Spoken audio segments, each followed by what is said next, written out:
Welcome dear students. Third year की इस class में आप सभी का स्वागत है। और स्वायत्त शासी राज्यों का हमारा टॉपिक चल रहा था थर्ड ईयर में, और उसमें हैदराबाद को हम लोग कर चुके थे, जिसकी स्थापना चीन पुलिस का बुरहान मुल्क द्वारा की गई थी।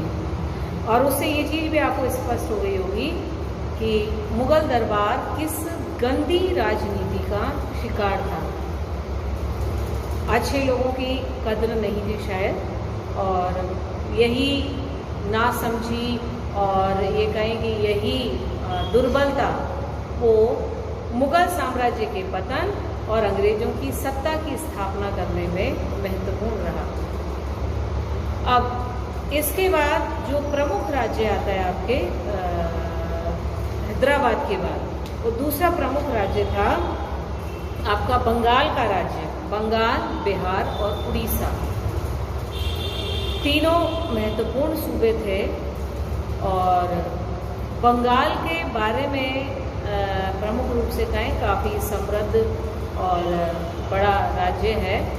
और ममता बनर्जी आज वहाँ की सीएम है। थर्ड टाइम आई थिंक वो सीएम बनी है वहाँ की, कंटिन्यू अपनी योग्यता के बल पर। और ऐसे ही वहाँ पर जो नवाबों का शासन था, उनमें कई योग्य नवाब हुए। और जब तक योग्य नवाब रहे तब तक बंगाल पर किसी बाहरी शक्ति का आधिपत्य स्थापित नहीं हो सका।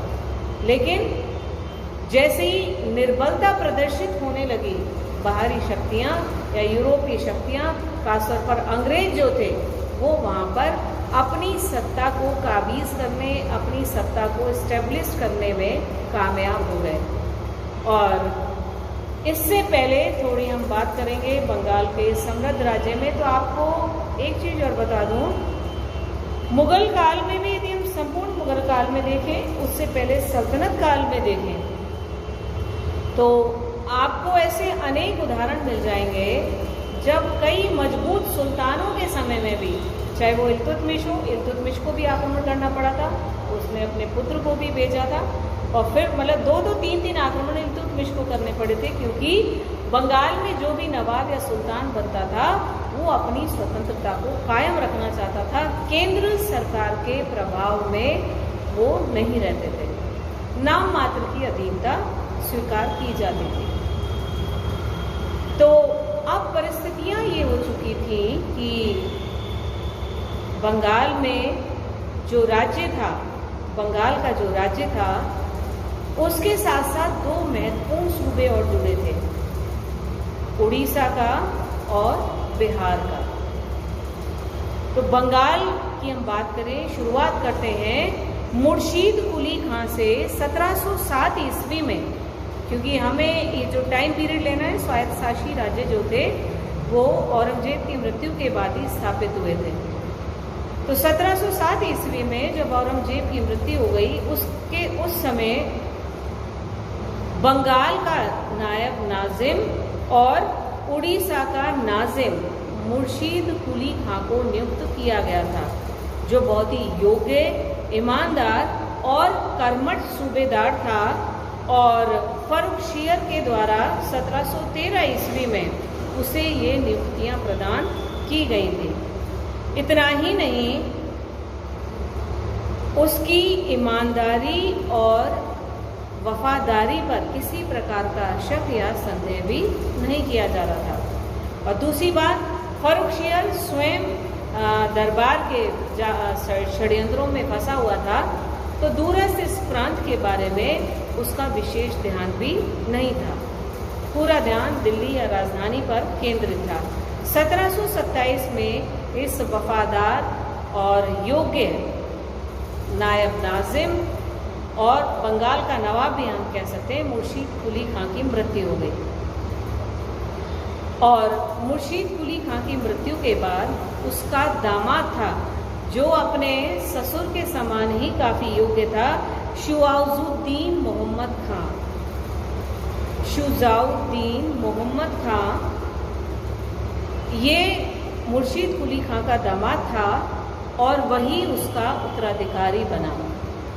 मुगल बादशाह द्वारा न सिर्फ उसकी सूबेदारी को मान्यता प्रदान की गई, बल्कि 1733 ईस्वी में बिहार का सूबा उसे प्रदान कर दिया गया और इस प्रकार अब बंगाल, बिहार और उड़ीसा ये तीनों बंगाल के साथ साथ बिहार और उड़ीसा भी बंगाल प्रांत के अंतर्गत आ गए और केंद्रीय सत्ता का नाम मात्र का प्रभाव इस प्रांत या इस प्रदेश पर था। 1733 ईस्वी में फिर शुजाउद्दीन की भी मृत्यु हो गई। कुछ समय बाद ही जब बिहार का सूबा उसमें विलय कर दिया गया तो शुजाउद्दीन की मृत्यु हो गई और उसके स्थान पर उसका पुत्र सरफराज खां सूबेदार नियुक्त हुआ, लेकिन दुर्भाग्य से वो अत्यंत विलासी प्रवृत्ति का था। अपनी उस अयोग्यता के कारण पूरे बंगाल, बिहार और उड़ीसा में चारों तरफ अव्यवस्थाएं फैल गईं और इन अव्यवस्थाओं का लाभ उठा करके अली वर्दी खां ने सरफराज खां पर आक्रमण किया, जो इस समय बिहार का नायब सूबेदार था। तो अली वर्दी खां के द्वारा आक्रमण किया गया और उसने सरफराज खां को परास्त कर दिया और स्वयं तीनों सूबों बंगाल, बिहार और उड़ीसा पर अपना आधिपत्य स्थापित कर लिया। ये अली वर्दी खां आगे तक आप याद रखेंगे, काफ़ी इम्पोर्टेंट है। अली वर्दी खां जो था उसे नवाब बनाने में कई हिंदू व्यापारियों का प्रमुख सहयोग रहा था, जिनमें जगह सेठ, अमीर चंद, स्वरूप चंद्र, राजा राम नारायण और ये नाम आप याद भी रखेगा, राजा माणिक चंद। ये नाम वो हैं जिन्होंने बाद में अंग्रेजों को भी सहायता प्रदान की थी बंगाल में, बिहार में और उड़ीसा में अपनी सत्ता को स्थापित करने में। तो इन हिंदू व्यापारियों द्वारा, क्योंकि अली वर्दी खां को विशेष सहयोग प्राप्त हुआ था, तो उसने अभी तक जो धर्म की राजनीति पूरे मुस्लिम हिस्ट्री में हमने देखी, एक्सेप्ट अकबर देख लें और फिर अकबर के पदचिन्हों पर ही उसके उत्तराधिकारी जहांगीर, शाहजहां आदि चले थे। यदि हम वो चीज़ें छोड़ दें तो आप देखेगा कि अधिकांश हमें उदाहरण ऐसे मिलते हैं जहाँ धर्म के नाम पर योग्यता को नकारा गया था और हिंदुओं को उच्च प्रशासनिक पदों से मुक्त रखा गया था। अली वर्दी खां ने इन हिंदू व्यापारियों को उच्च प्रशासनिक पद प्रदान किए थे। अली वर्दी खां एक बहुत ही योग्य शासक सिद्ध हुआ और उसने अपने राज्य की सीमाओं का विस्तार भी किया और बंगाल को काफ़ी समृद्ध राज्य की श्रेणी में ला खड़ा किया। लेकिन उसके समय की एक महत्वपूर्ण घटना है और वो घटना है मराठों का आक्रमण। इसे आप समस्या भी कह सकते हैं। अली वर्दी खां को अपने इस शासनकाल में मराठों के आक्रमण का निरंतर सामना करना पड़ा और उनमें प्रमुख था, जो पेशवा का विरोधी था, पेशवा का प्रतिद्वंदी था, नागपुर का रघुजी भोंसले। रघुजी भोंसले द्वारा बंगाल, बिहार और उड़ीसा पर बार बार धावे मारे जाने लगे।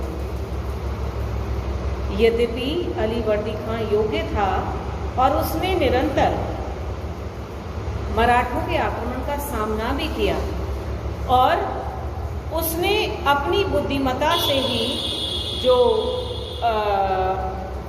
भास्कर पंथ था, प्रतिनिधि भास्कर पंथ, मराठों में पद होता है प्रतिनिधि का, तो भास्कर पंथ जो था उसने उसे षड्यंत्र के माध्यम से अली वर्दी खां ने मरवा दिया। जब रघुजी भोंसले को इस बात का पता चला तो वो क्रोध से आग बबूला हो उठा और उसने सीधे बंगाल की ओर कूच किया और इस बार ये स्थिति थी कि विवश होकर अली वर्दी खां को रघुजी भोंसले या मराठों के साथ समझौता करना पड़ा और ये समझौता जो था ये भी उसके लिए काफ़ी पेनफुल या दर्दनाक या अपमानजनक था, क्योंकि एक महत्वपूर्ण उड़ीसा का सूबा उसे रघुजी भोंसले को सौंपना पड़ा था। तो उड़ीसा का क्षेत्र अलीवर्दी खां द्वारा रघुजी भोंसले मराठों को सौंप दिया गया। साथ ही साथ 12 लाख रुपए वार्षिक देने का वचन भी अलीवर्दी खां ने रघुजी भोंसले को दिया। अब अलीवर्दी खां जैसा स्वाभिमानी नवाब इस चीज को लंबे समय तक बर्दाश्त करने वाला नहीं था। अतः शायद यही कारण है कि उसने हिंदुओं का सहयोग प्राप्त करने के उद्देश्य से और उन्होंने जो एहसान किया था, जो उसको सहायता प्रदान करने का, इसीलिए उसने इन हिंदू व्यापारियों अमीचंद, जगत सेठ, मानिकचंद, स्वरूप चंद्र, इन सबको उच्च प्रशासनिक पद प्रदान किए थे ताकि मराठों से भी सुरक्षित रखने में वो उनका सहयोग प्राप्त कर सके। अब समस्या थी कि अलीवर्दी खां जो था उसके अपना कोई पुत्र नहीं था, उसके 3 पुत्रियां थी। ये आगे जब हम प्लासी बैटल पढ़ेंगे बंगाल में अंग्रेजों की शासन स्थापना का, तब इसको डिटेल में कर लेंगे।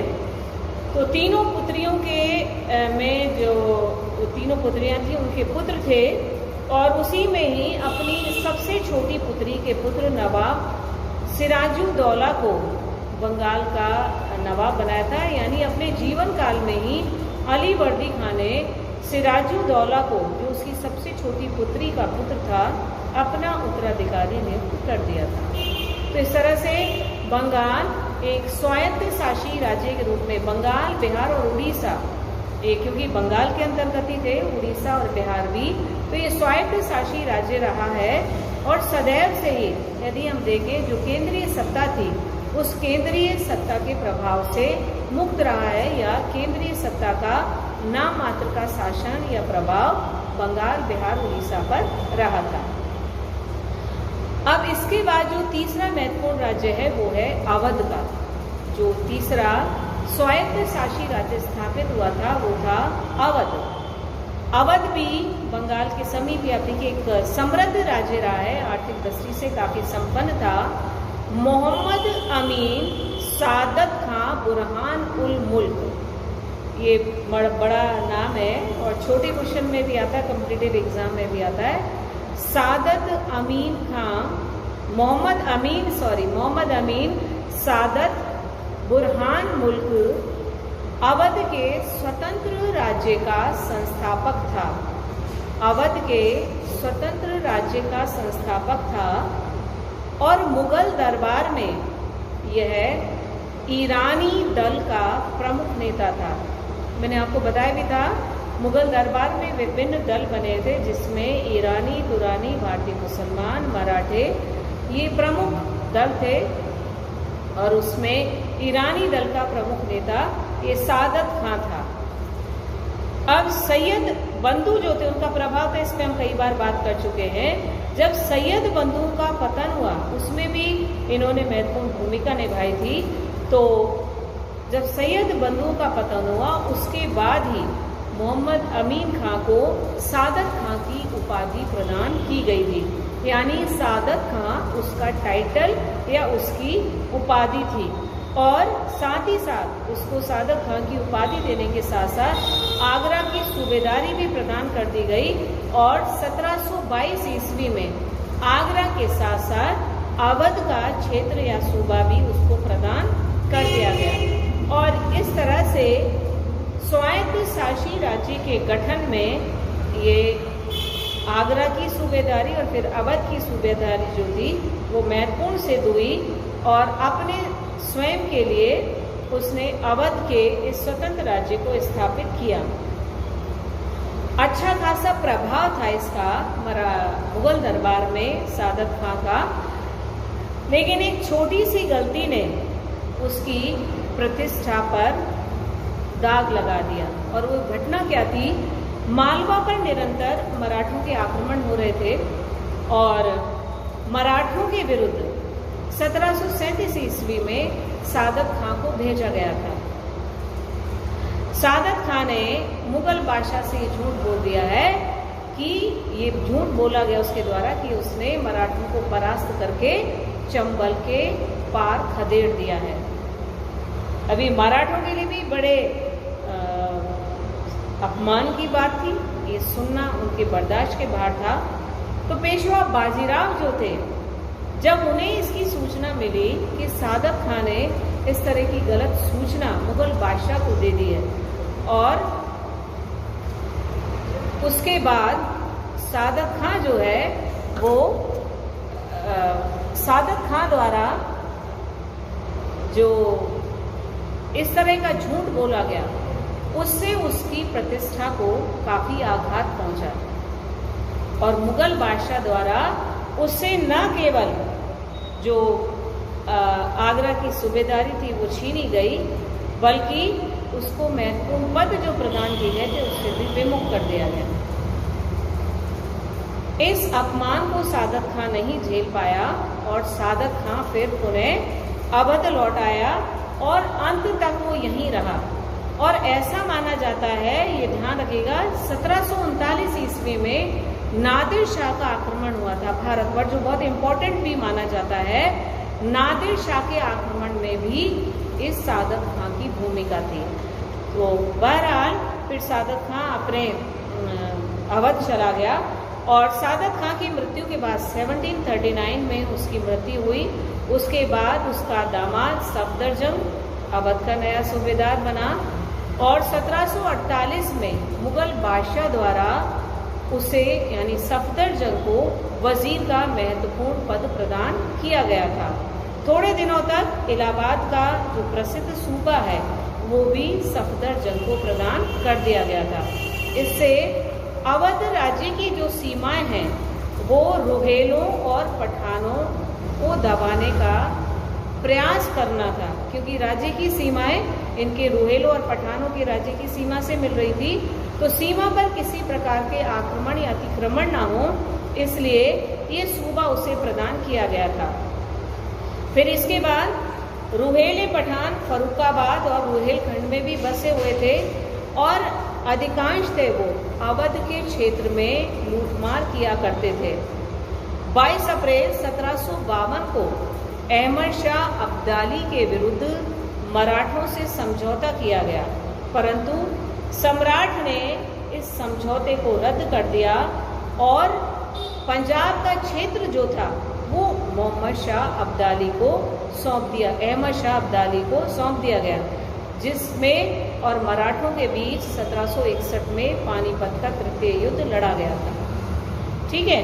सफदरजंग के बाद फिर उसका पुत्र शुजाउद्दौला जो था वो अवध का नवाब बना। ये सीरियल से आप याद रखिएगा, सादत खां, देन सफदरजंग, फिर उसका पुत्र शुजाउद्दौला, एक के बाद एक ये अवध के महत्वपूर्ण नवाब बने। और शुजाउद्दौला को आप पढ़ेंगे जब अंग्रेजों का से प्लासी का युद्ध हुआ, और प्लासी के बाद फिर बक्सर का युद्ध जो हुआ था, जिसे प्लासी के युद्ध से भी ज़्यादा इम्पोर्टेंट माना जाता है, उसमें भी इसने महत्वपूर्ण भूमिका निभाई थी शुजाउद्दौला ने। तो इस तरह से एक समृद्ध स्वायत्त शासी राज्य आबाद हुआ था अवध के रूप में, जिसका संस्थापक सादत खां था। फिर अगला स्वायत्त शासी राज्य है मालवा। मालवा के बारे में आप पूरा राजस्थान हिस्ट्री में खूब अच्छे से पढ़ चुके हैं, और मालवा जो था वो सामरिक दृष्टि से काफ़ी महत्व का था। स्पेशली जो एमपी गुजरात का जो मार्ग था उसमें यहाँ से होकर के जाना व्यापारिक दृष्टि से, ये व्यापारिक मार्ग भी सुलभ करवाता था मालवा। तो मालवा सामरिक दृष्टि से काफ़ी महत्व का था। और जो जयसिंह है, महाराजा जयसिंह जयपुर के, उन्हें यहाँ की सूबेदारी नियुक्त की गई थी। और इसके बाद जैसा भी आपने पढ़ा, हैदराबाद के निज़ाम को भी सूबेदारी दी गई थी, और उसके बाद दिलावर खां को मालवा की सूबेदारी प्रदान की गई थी। लेकिन मालवा भी केंद्रीय सत्ता को नाम मात्र के लिए ही स्वीकार करता रहा और स्वायत्त शासी राज्य के रूप में लंबे समय तक अवस्थित रहा। फिर इसके बाद आता है पंजाब और राजस्थान। पंजाब में जकारिया खां का लंबे समय तक शासन रहा था, और नादिर शाह के बाद यहाँ काफ़ी अव्यवस्था फैल गई थी। और अहमद शाह अब्दाली के द्वारा भी फिर पानीपत के प्रथम युद्ध से पहले निरंतर आक्रमण होते रहे थे और उस अव्यवस्था को पुनः व्यवस्थित करने में मुगल बादशाह असफल रहे थे। अतः यहाँ भी अपनी स्वतंत्र सत्ता को जकारिया खां द्वारा सुरक्षित रखा गया, लेकिन निरंतर बाहरी आक्रमणों के कारण पंजाब अव्यवस्था का शिकार बना रहा था, लेकिन केंद्रीय सत्ता से पूरी तरह से मुक्त था।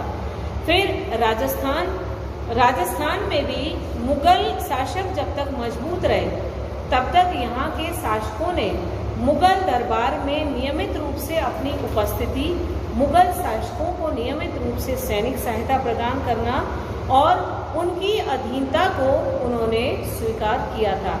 लेकिन जब मुगल सत्ता कमजोर पड़ गई, कमजोर औरंगजेब के उत्तराधिकारियों के कारण जो राजपूत शासक थे वो भी न केवल अपनी रियासतों को वापस लौटने लगे थे, बल्कि उन्होंने अपनी अपनी रियासतों में अपनी स्वतंत्र सत्ता को पुनः स्थापित कर लिया था और केंद्रीय सत्ता की अधीनता को उन्होंने नेग्लेक्ट करना या नकारना शुरू कर दिया था। तो पंजाब और राजस्थान ये भी स्वायत्त शासी, आप देखिएगा धीरे धीरे करके जो मुगल साम्राज्य का हिस्सा हुआ करते थे एक एक करके, उनमें से अधिकांश स्टेट जो थी वो अब मुगल सत्ता से मुक्त हो चुकी थी। आप देखिए हैदराबाद हो गया और आपका अवध का हो गया, बंगाल, बिहार, उड़ीसा हो गया, मालवा हो गया, पंजाब हो गया, Rajasthan and next is Mysore. दक्षिण में छोटा सा आप कह सकते हैं राज्य था, बहुत विशाल राज्य नहीं था। और 18वीं सदी के मध्य में मैसूर में चिका कृष्ण राज का शासन था। मैसूर को आप पूरा डिटेल में करेंगे जब हम लोग आंग्ल मैसूर युद्ध पढ़ेंगे हैदर अली और टीपू सुल्तान के संदर्भ में। तो ये हिंदू राजवंश था चिकाजी कृष्ण राव का, और यहाँ पर दो भाई थे। उन दो भाइयों में नंदराज जी का प्रभाव जो था वो चिकाजी कृष्ण राज पर ज़्यादा था। तो इन दोनों भाइयों का मैसूर की राजनीति में सर्वे सर्वा जो बने हुए थे, धीरे धीरे इनके प्रभाव में कमी आने लगी। उसका कारण था हैदर अली का उदय होना। हैदर अली ने इन दोनों भाइयों के प्रभाव को समाप्त कर स्वयं मैसूर की सत्ता पर अपना अधिकार स्थापित किया था। आंग्ल मैसूर युद्ध में हम इसको और डिटेल में करेंगे। और नेक्स्ट है मराठे। मराठों को हम अगली क्लास में करेंगे। मराठों में जो पेशवा का पद है वो महत्वपूर्ण माना जाता है बालाजी विश्वनाथ के समय से, जो छत्रपति शाहू के पेशवा थे। तो शाहू जो है, छोटा सा शॉर्ट में मैं आपको बता देती हूँ, लंबे बचपन से ही मुगल दरबार की में रहे थे बंदी के रूप में। शाहू का बचपन मुगल दरबार में बीता था। शाहू को राजनीतिक अनुभव नहीं थे, तो इसलिए बालाजी विश्वनाथ जो उनके पेशवा थे, उन्होंने मराठा राजनीति में जो शिवाजी के द्वारा स्थापित अष्टप्रधान में पहला पद पेशवा का था, उस पेशवा को सर्वे सर्वा बना दिया था। पेशवा में होता है प्रधानमंत्री। तो यहाँ से मराठों से संबंधित पेशवाओं के पद में या पेशवा के प्रतिष्ठा में जो वृद्धि होना था, उसको हम पेशवाओं के इतिहास के रूप में अगली क्लास में करेंगे। तब तक के लिए आप सभी का बहुत बहुत धन्यवाद। Thank you so much to all of you.